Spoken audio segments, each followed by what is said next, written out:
Olá, queridos amados irmãos, graça e paz a cada um de vocês, sejam todos muito bem-vindos e bem-vindas aqui ao nosso canal. Que alegria poder acolher a cada um de vocês, onde esse espaço é para nós nos alimentar da palavra de Deus. Então, sejam sempre muito bem-vindos. Hoje, nessa terça-feira, dia 16 de maio de 2023, estamos vivenciando a sexta semana da Páscoa.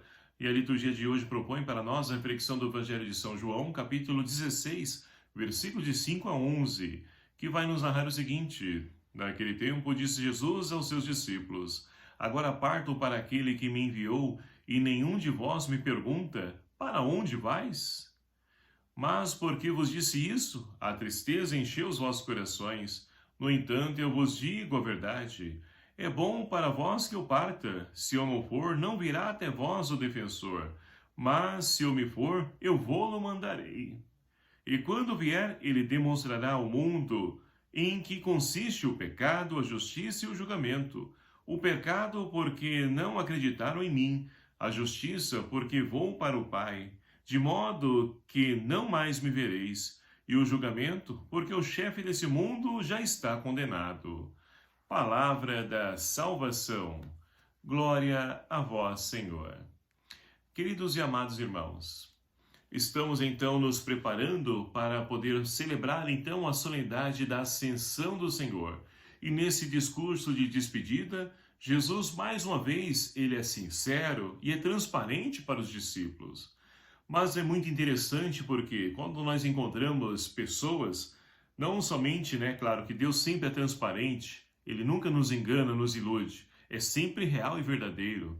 Mas quando nós encontramos pessoas, nos nossos relacionamentos, que porventura elas então são sinceras, muitas vezes nós, ao invés de agradecermos a pessoa pela sinceridade, por aquilo que ela nos apresenta, muitas vezes nós então achamos ruim, brigamos com a pessoa, fechamos a cara para ela, fechamos os nossos relacionamentos.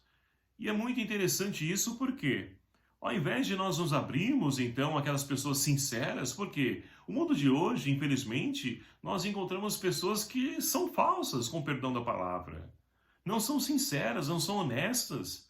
As pessoas, muitas vezes, para poderem, então, ali, estar bem conosco, para poder, então, fazer uma média nos relacionamentos, elas são até mentirosas e não falam a verdade.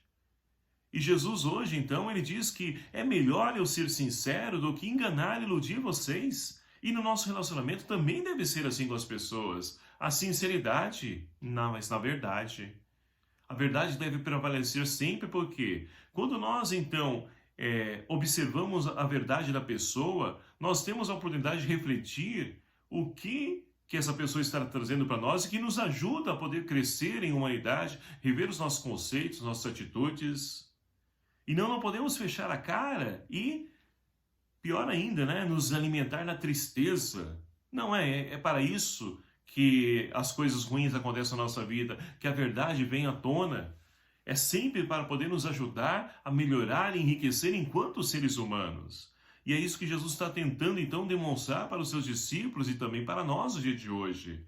Mas ele diz, olha, é melhor que eu também vá, porque se eu for, eu vou mandar o Espírito Santo, o defensor, e ele vos mostrará o caminho, a verdade.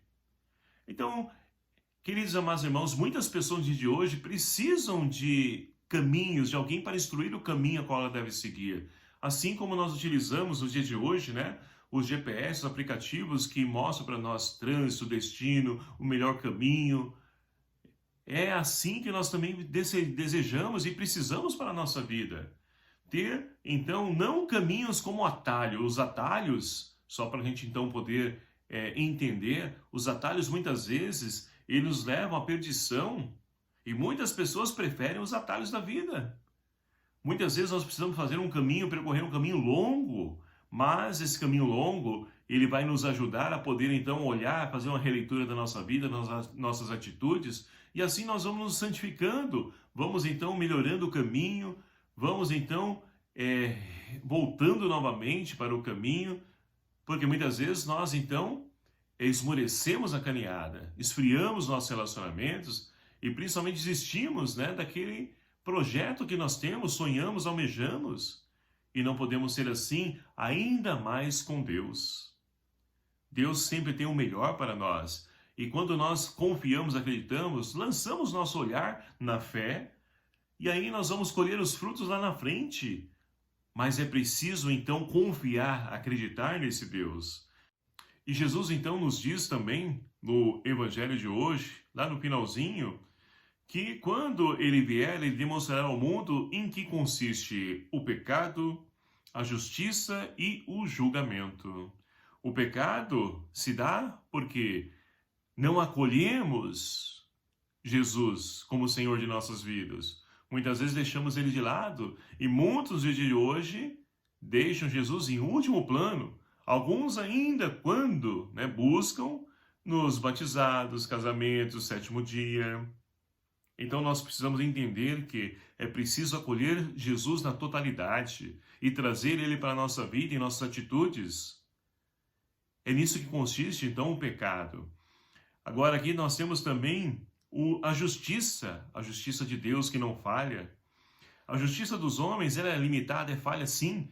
Muitas pessoas não que queiram errar, mas porque coletam somente alguns argumentos, depoimentos, algumas perícias, algumas coisas que conseguiram pegar como provas, mas isso é pouco diante da grandeza dos fatos.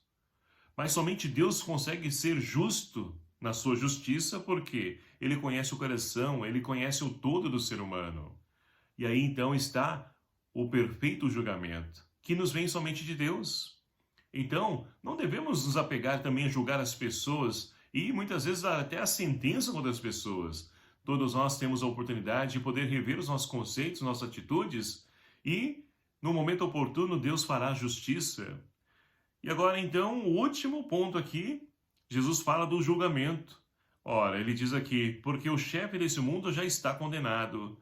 Então, Jesus, ele, quando vier, ele vai fazer a justiça e o julgamento para aqueles, então, que já fizeram a sua escolha. Porque enquanto é tempo, enquanto ainda não escolhemos, ainda é tempo, enquanto em vida, de podermos então tomar a nossa postura, a nossa atitude, a quem nós queremos seguir e o que nós queremos fazer da nossa vida. Agora, se não quisermos os caminhos de Deus, ele respeita, mas nós vamos então pagar por aquilo que nós então escolhemos. Então, queridos amados irmãos, que nós possamos escolher sempre o melhor caminho, que é Jesus Cristo. Ele que é o caminho, a verdade e a vida. E na primeira leitura de hoje, nós estamos refletindo ainda, o livro dos Atos dos Apóstolos. E hoje, então, nós temos, Paulo e Silas, que eles, então, foram presos e foram encarcerados. E ali, então, um dos guardas que levou eles para o cárcere, ele acorrentou, Paulo e também Silas, só que juntamente com os outros presos, detentos, o que acontece? À noite, Paulo e Silas, ao invés de ficar murmurando, reclamando, brigando com Deus, eles estão rezando, estão louvando e bendizendo a Deus. Isso é certeza de que nós estamos no caminho correto. Quando assim nós agimos, e eles confiam, acreditam em Deus. E o que acontece nesse momento? Ora, um grande terremoto que abre, então, arrebenta as correntes, e ali abre-se também as portas do cárcere onde se encontram, e ali, então, o que acontece? O guarda, que estava, então, tomando conta dos presos, ele, então, olha, observa e vê tudo aberto, e pensa que todos fugiram, e com isso, ele iria ser, então, punido por isso. E o que ele faz? Ele pega, arranca a espada e ia tirar a sua própria vida. E ali Paulo, então, observando essa cena, diz, não faça isso, nós estamos aqui. E ali, então, o guarda vai até Paulo e Silas, e Paulo, então, ouve esse guarda que vai perguntar para ele, o que eu devo fazer para ser salvo? E Paulo e Silas vão dizer o seguinte, acredita em Jesus Cristo, você e sua família, e será salvo. E ali, então, Paulo é liberto, é levado, conduzido por esse guarda até a sua casa, e ali Paulo aproveita a oportunidade para poder então pregar Jesus Cristo vivo e ressuscitado para a família dele, e todos se convertem. todos são batizados. Ou seja, a salvação adentra a casa. No momento em que para ele estava tudo perdido, Deus transforma tudo isso em graça. É assim que Deus realiza, e muitas vezes nós não entendemos e não compreendemos. E é isso que Deus também realiza em nós. Só que é preciso ter a postura de Paulo e Silas, confiar, acreditar nesse Deus que não nos abandona, mas faz justiça no tempo oportuno, da maneira correta. E assim, nós poderemos então, como o salmista de hoje, rezar, louvar e bendizer a Deus. Ó Senhor, me estendeis o vosso braço e me ajudais. Esse Deus não nos ampara. Quando nós confiamos, acreditamos nele, no momento oportuno, ele vem em nosso auxílio e vem nos socorrer. Então, meus queridos amados irmãos, abramos o nosso coração à ação do Espírito Santo. Nos preparemos também para poder acolher esse Espírito Santo em Pentecostes, para que assim ele tire de nós todo o medo, toda a insegurança, toda a falta de fé, toda a falta de confiança em Deus. Que nós possamos confiar piamente em Deus, para que assim, como Paulo e Silas, possamos também nós usufruir da ação de Deus que vem intervir na nossa vida, na nossa história. Louvado seja o nome do nosso Senhor Jesus Cristo, para sempre seja louvado. Obrigado a você, meu querido amado irmão, que nos acompanha aqui no nosso canal, e peço a sua ajuda para que nós possamos evangelizar. Compartilhe e divulgue esse canal para que outras pessoas também tenham acesso a essa palavra e possam então deixar-se iluminar pela palavra de Deus. O Senhor esteja convosco, Ele está no meio de nós. Por intercessão de São Pedro e São Paulo, abençoe-vos o Deus Todo-Poderoso, Pai, o Filho e o Espírito Santo. Amém. Um abraço fraterno a cada um de vocês. Até o próximo vídeo, se assim nos permitir. Espero por você. Até lá!